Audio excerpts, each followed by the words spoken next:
it like being home? It feels really good to be back. Saw a lot of my old coaches. My grandma's out here, my parents are out here, my uncle's out here. So it's just good to be back. A place that's home for me and just interact with the kids. They're having a great time. So that's what it's about, just being here and getting back to a school that was great for me. But yeah, it's really good to be back. What does your grandma think about you, coming home to play for Kentucky? She's super excited. A little closer to home a little bit. And my grandpa really would have been proud of this, playing on this team. He passed away a little bit ago, and he was someone really special to me. So he's something that I'll carry him with me through this journey. I understand you saw your Gatorade Player of the Year plaque, if that's the right word. All of that up there is new. I haven't seen it. After we won the state championship, they started to renovate up there. That's really cool, really neat. So something new for me to see. How much does it sort of strike you that you're this much closer to home? And you take your whole college team and hop in a van and get up the road and go to your old high school? Right. It did really hit me when I committed that I could just hop in the car and drive an hour, 15, an hour and a half, and I can be home and see my family. But it kind of hit me today. We came up and we went to St. E's, met some of the nurses that were firsthand with COVID patients. Just driving up here with the guys and bonding with them and seeing all them here interacting with the kids, that's when it really hit me that this is real. I was going to be closer to home. What's it mean to you? Because I understand that you're going to be wearing number 1, the number that you wore here, obviously. What significance is that, the number 1, and returning to? Yeah, like you said, I wore it in high school, so I figured I'm coming back home. I wore 1 year. It was available, so I wanted to jump on that as quickly as I could. Just a number I'm familiar with. And had great memories wearing that jersey, so look forward to making many more. Why'd you wear number 5? Honestly, it was just a jersey that was available, and it was better than like an 11 or a 12, so I jumped on 5. You like single digits? I do. I'd rather wear single digits. Why? I don't know. It's just I've been wearing 3, 1 my whole basketball career, so family number is usually 3, but I kind of wanted to step outside and do something different, be my own person. So I'm going to try to carry on 1 as long as I can. CJ, obviously number 5 belonged to the late Terrence Clark, as we all know. We heard recently that you went into a decision about changing your jersey number back to 1. Just go through that process with us and just tell us why was it so important to you to just I never really felt comfortable wearing 5 here. I just felt like all he did for the university and the people and the teammates that he touched, I felt it wasn't really my place to take that away from him and his family. Their family, it should be their decision. I shouldn't be wearing that. But yeah, it was just a decision that I made. Just wanted to be respectful to their family. But yeah, that was weird. CJ, how would you compare the Kentucky basketball mindset with the Iowa basketball mindset? It's actually Iowa. There's no professional sports teams either, so those fans they're really good. They go crazy for their team too. They were great for me. But here it's a little different.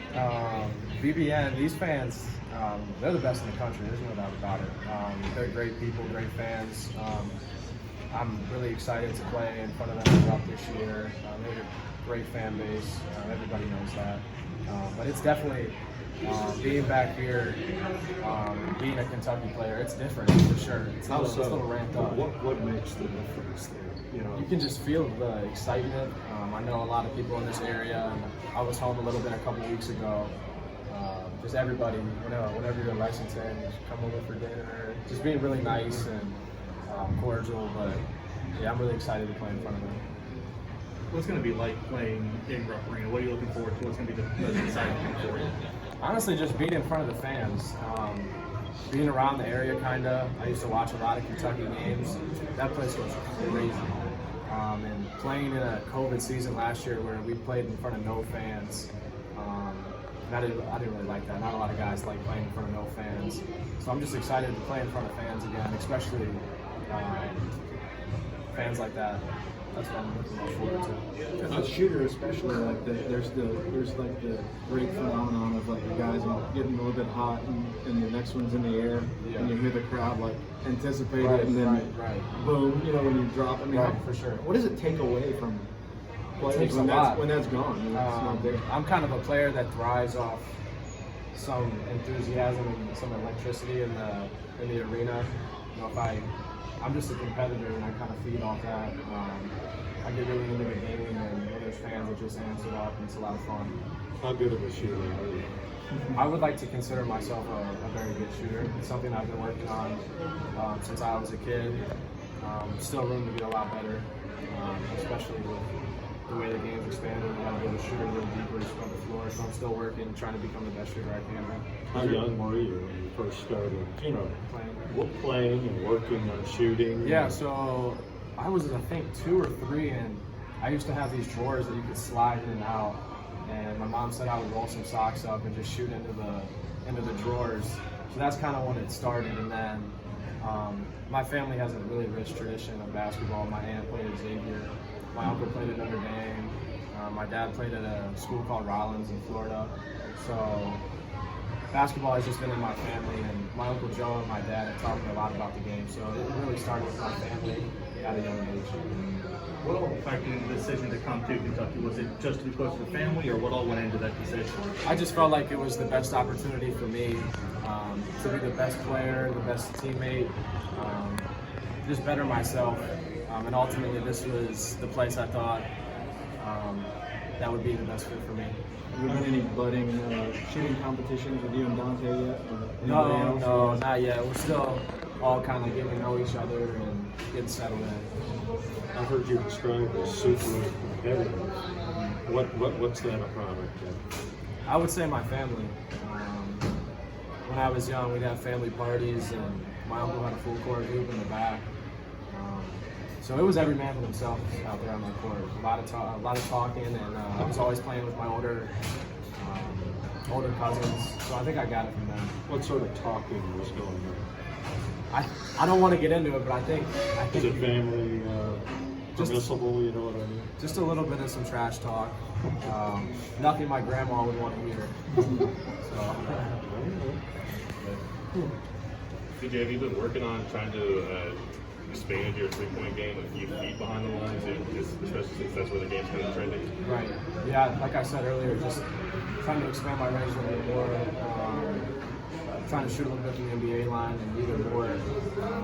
A lot of that has to do with conditioning too. So I'm really trying to work on my conditioning to be in the best shape possible, because when you're playing a long game and you're a shooter, your legs can kind of get tired. So I'm just trying to be in the best shape possible so I can go all game and expand that range a little bit. Cal's kind of famous for not only obviously ruling people in the recruiting process, but also often telling somebody, telling a player, like, this is what I think you're not good enough at, this is how I can help you with. What was on that list for you? That was something I really respected from Coach Cal and the entire staff. They had a plan for me. They also talked about things I didn't work on. One of those things is, like I said earlier, being in the best condition that I can be, trying to play the whole game and not getting tired. That's just going to help my game out. Really good shooters that can play the whole game and not get tired. Those are the ones that make it. So just trying to get in the best shape I can be and continue to work on my shot, continue to work on my ball handling, so I can help spread the floor a little bit. How much did you have to get healthy before you could even think about getting in the best shape of your life? Yeah. I had a really tough injury this past year. It was just something really nagging. I had plantar fasciitis in my left foot, and it mentally and physically took a lot out of me, because waking up in the morning trying to take a step and I'm kind of collapsing, that's tough. Especially trying to practice and then play. That took a lot out of me mentally. Just being in the training room all day. But after the season, I was able to rest for about a month and a half. The only thing you can really do is rest for that injury. So I'm just starting to get back. This week was my first week of actually running and doing some stuff, and I feel great. So I'm excited about that. You have to stay off your feet. Is that the basic? With that injury, so how do you live without being on your feet? It was tough during the season. I just kind of had to battle through it. Live in the training room and get as much treatment as I could. It was tough. I did miss some games because it was just a little bit too much. But towards the end of the year, I basically just trying to build it out that everything I could. How do you feel about the big label of a shooter as the play of your mind? I don't know. I've been labeled that kind of my whole life, so I don't really listen to it really. I just try to be a complete player. Try to do it at all levels. Score it, pass it. Try to get in the lane, make plays for others. If I'm open, knock down shots. Get in the lane. Ball fake and go to the basket. Exactly. Try to be as smart as I can. And the way the game is now, the shooter is like not exactly an insult. I mean, No, it's not. It's not. You shoot the ball, were attractive to this program in large part for that reason. Exactly. So, like I said, especially at Kentucky, you got to make shots. So it's just something I'm going to continue to work on. You kind of touched on it. What's it like to do one of these camps back home? It's a lot of fun. Just being home and being here brings back really good memories.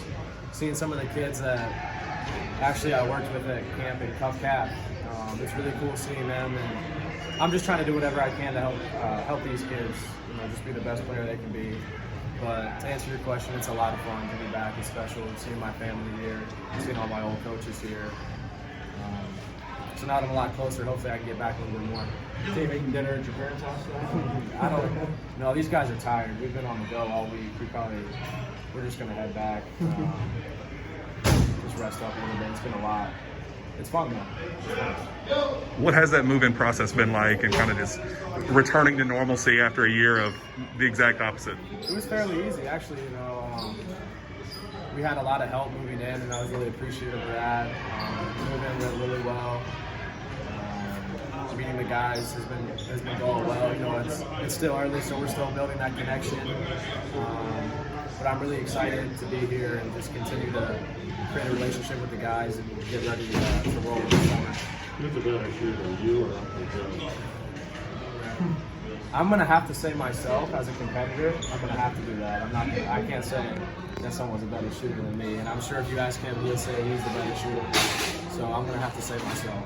Have you seen tape of him? My uncle? Yeah, Uncle Joe. I mean, I know he's a good player. That's the kind of family we are. Everyone likes to brag about how good they are. So family parties, we definitely see the film, we see the stats. So he was a really good player. Someone that has been huge in my development, so I really appreciate it. Have you guys been able to, my understanding, you guys are starting to get, 5-on-5 little scrimmages going. What's that process been like compared to last year not being able to do that till August or whatever it was? It's been a lot of fun. I'm sure for everybody, last year it was really hard to even just get all of your guys in the gym. Last summer, one guy gets COVID, everyone has to kind of quarantine, no one can get in the gym. So we really didn't have summer workouts last year. It just felt like, someone was always quarantined. Can't get in the gym. So just being able to do this and see how the guys play and everything, it's a lot of fun. It's really fun for me because just being back on the court again and kind of getting up and down, just playing again is something fun for me because I've kind of been off all summer, all off season. So just being back on the court playing with them is a lot of fun. CJ, how big is it to have these off-season workouts, given what happened last year with COVID? Like, how big is it, especially when it comes to new members of the team? It's huge. It's where you build connections. It's where you build relationships because you're in the gym all the time. So I think with COVID last year, that kind of took away from a lot of things, especially with a team like Kentucky. Guys are coming in. I'm sure that'd be really hard during the COVID year. You can't really build that relationship. But this year we're starting to get back on the court a little bit and continue to building those relationships. Jacob said Damian is a guy that stood out early in some of those early runs. Who have you seen that has looked good, and what's early impressions of the team? I think everybody looks good, honestly. Damian looks really good. Bryce really good. Ty also very good. Everyone's very good. I just think we have a complete team. We got athletes, rebounders, shot blockers, shooters, playmakers. We got a little bit of everything. Can you sense with all the transfer guys and some of the older returning guys that were here at Kentucky last year that this team actually has a good number of guys that understand how to play the game? I mean, it's one of the things that some years they have 6 freshmen or whatever, and a bunch of guys are kind of learning how to play basketball together. Yeah, like I said, I think it's a really complete team. There's a little bit of mixture of some new guys that have kind of played a couple years on a big stage, so have a little bit of experience, and then bring some guys that were on the team last year that had some experience, and then really good freshmen that are coming in. So, like I said, it's just really well balanced talent and experience on it.